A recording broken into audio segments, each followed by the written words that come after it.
What's going on today, guys? Welcome back to another day on this piece of platform. I'm just kidding, YouTube. Thank you for paying me.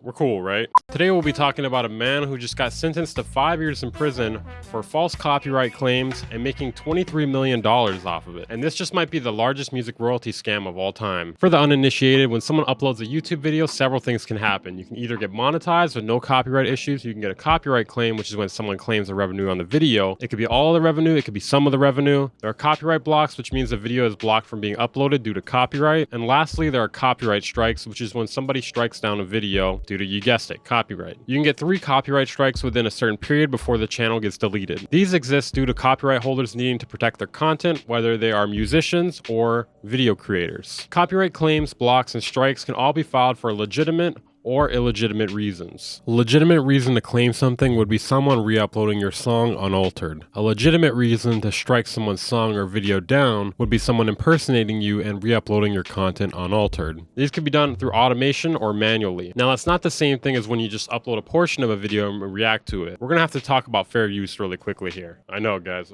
More fair use talk. Haven't we talked about that enough already?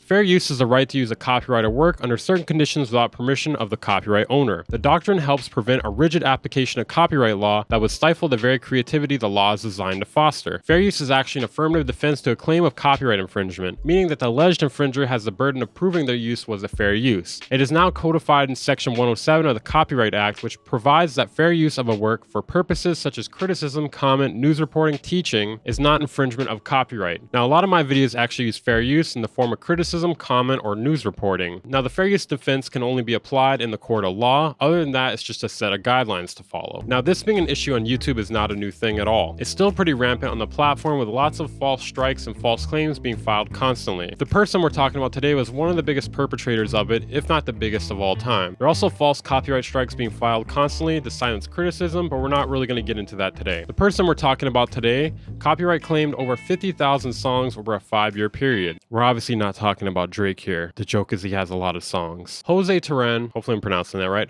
Jose Terran, biggest crime in this case. Oh no, you mispronounced the guy's name that stole $23 million. He mainly targeted independent and large Latino artists such as Daddy Yankee and Prince Royce. He even set up his own company, MediaMov, and partnered with another to continue the layered facade. The company they partnered with was AdRev, a third-party company with access to YouTube's Content ID and content management system, in order to provide more credibility to their scheme. They provided AdRev with several fake documents to prove ownership of the music that they claimed. Nothing weird about that. Here are the documents. I own 50,000 songs. Well, he said he owns them. Seems fine to me. He would upload the MP3s. Really? MP3s? He would upload the MP3 recordings to YouTube and then claim the revenue. He also hired 8 people to look for songs that haven't been monetized yet. However, Terran and MediaMov were far more boisterous than their counterparts. Rather than claiming on a particular video, they go for the throat by claiming 100% royalties for master recordings or publishing. This led them to make over $23 million, which is about $6 million in personal profits. AdRev had been contacted over MediaMov's copyright claims, but they believed that these were just errors. And when issues arose, MediaMov refused to back down on the claims. AdRev also believed that MediaMov were the correct owners and that these were just ordinary disputes that happen within the copyright field. MediaMov was investigated by the IRS in 2019. He had set up multiple bank accounts under fake names. He honestly probably would have got away with it if it weren't for those dang old IRS employees. Now, he would have gotten away with it probably if he wasn't so greedy. $23 million, you had to know something was going to go wrong at that point. 50,000 songs? I don't see how anything can go wrong at that point. He ended up pleading guilty to 30 counts, including wire fraud, money laundering, and identity theft. His partner, Batista Fernandez, also pled guilty and will be sentenced in a little over a month. Obviously, they have to pay back the money that they defrauded from people. The US government requested a restitution hearing to determine how much money should be repaid to victims. A presenting report set the restitution amount of $1.4 million. You may say, that seems kind of low. Didn't you say $23 million? But the government is attempting to connect with other victims. So unironically, if you or a person you love has been affected by MediaMov or AdRev claiming revenue on your songs, contact the US government, I guess. I don't know. I don't know who you contact. You contact somebody. Don't contact me. Because many of the victims reside outside the US, the government is attempting to broaden its public outreach and translate its notification into Spanish to gather more information. He was sentenced to 70 months in prison, and honestly, I don't think 70 months in prison is long enough for this, especially when you prove that you're going to do it again when you get out. You may say, hey, did he prove that?